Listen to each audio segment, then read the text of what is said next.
Well, look no further than our state song. The lyrics are right there. Oklahoma, where the wind comes sweeping down the plain. Boy, no kidding. Over the past few weeks, we've been reminded of how wild and really dangerous that wind can be. A few years back, Galen Culver sought out a collection of photographs of a time when those winds defined a very dark time. The photographer's name is lost to Dust Bowl history, but whoever it was saw this storm building in Elkhart, Kansas on May 21st, 1937. The time lapse only covers a few minutes. The rolling clouds grow higher like a giant wave, but this is dust. Prairie topsoil plowed up, dried up, and picked up by the wind. Its crest swallows daylight.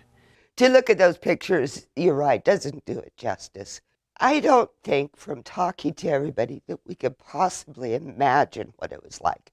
As both custodian and curator at the No Man's Land Museum in Goodwell, Sue Weisinger deals with modern dust and the dust storms that terrorized the Panhandle region for more than a decade. Part of a museum exhibit here chronicles that time with an extensive collection of photographs, many taken as dust storms were rolling in. Black Sunday, they talk about terror and the end of the world. In many ways, this small homestead is a replica of the Timmons family home in Goodwell, the same home swallowed up by another duster in the dirty 30s.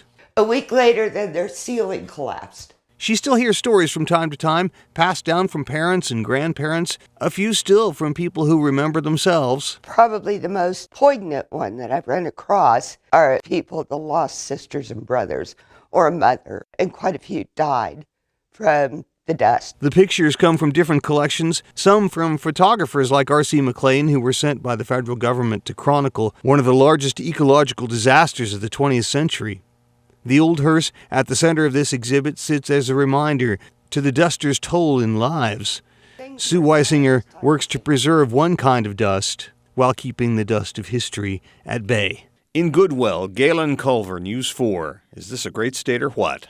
Man, what a time that was. The No Man's Land Museum is in Goodwell on the grounds of Panhandle State University. It offers 10,000 square feet of space telling both settlement history and prehistory.